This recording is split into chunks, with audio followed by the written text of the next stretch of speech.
안녕하세요. 외과의사입니다. 오늘은 급성충수염, 흔히 맹장염이라고 하죠. 급성충수염에 대해서 말씀드리겠습니다. 급성충수염은 우리가 이제 병이라는 걸 진단할 때 전형적인 경우, 그러니까 우리 교과서에 나오는 대로 아주 교과서에 맞게 딱딱딱딱 있는 그런 환자들이 대부분인데요. 그렇지 않은 사람도 있어요. 급성충수염의 경우에 전형적이라 하는 거는 처음에 급성충수염은 배꼽 주위가 좀 불편하거든요. 아프다 하다가 하루에서 반나절 정도 지나면 이 배꼽 주위 아팠던 게 오른쪽 아래 부위로 옮겨갑니다. 그게 이제 통증이 옮겨가는 어떤 현상이 생기거든요.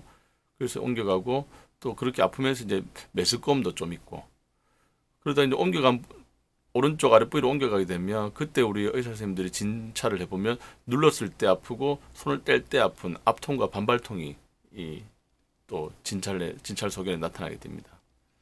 그리고 피 검사를 해보면 백혈구가 증가되어 있어서 염증 소견이 조금 있구나 이렇게 생각하게 되고요.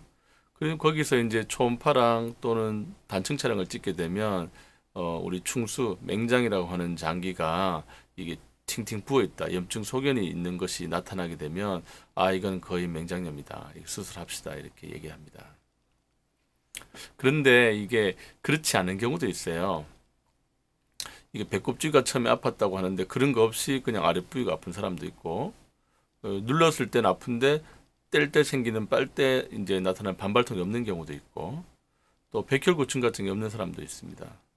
그리고 초음파나 단층 촬영을 찍었는데 애매하다.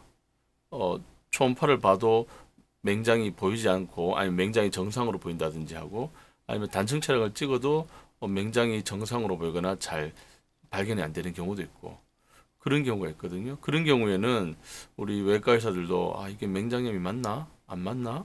뭘까? 이렇게 계속 고민하게 되죠. 더군다나 이제 또 남성이면 그나마 또 고민할 게 좀 적을 수 있는데 여성 같은 경우에는 이 충수가 있는 오른쪽 아래 부위에 충수 말고도 여성이기 때문에 난소나 나팔관 이런 것도 있어가지고 거기에 있는 문제와도 감별이 조금 안 되는 경우가 있어요. 그래서 이런 경우에는 진단이 좀 어려워서 좀 쉽지 않아서 맹장염인지 아닌지 구분하기 어렵습니다. 그래서 이런 경우에 시간을 두고 좀 지켜보는 경우가 있죠. 지켜보고 이게 어떻게 흘러가는지를 좀 관찰하는 경우도 있습니다. 그렇게 관찰하면 대부분은 이제 감별이 되는 경우가 많아요. 이게 급성충수염이라면 당연히 염증이 더 증가할 테니까 진행할 거니까 한 하루 정도 지나서 또 피검사 해보고 초음파나 CT 다시 찍어보고 하면 뭔가가 또 나타나는 경우도 있고 또 아니라면 그렇게 피검사 해보면 거의 정상으로 자꾸 변하고 또 아팠던 것도 안 아프게 흘러가고 이러면 이거 맹장염 아니구나.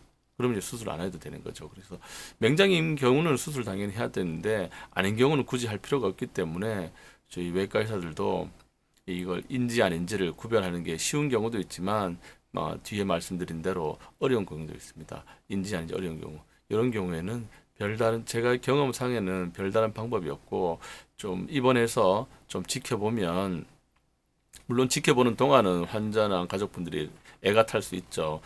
또 젊은 남자들 같은 경우에는 또 일을 해야 되고 하기 때문에 또 회사를 비워야 된다든지 휴가를 내야 되는지 그런 문제도 있고 해서 쉽지 않은 면이 있는데 그렇게 일단 애매할 때는 지켜보면 이게 인지 아닌지 감별되는 경우가 많습니다. 오늘은 그 급성충수염에서 이렇게 외과 의사로서 감별이 어려운 진단이 어려운 경우가 있다는 것도 말씀드렸습니다. 오늘은 여기까지 하도록 하겠습니다. 감사합니다.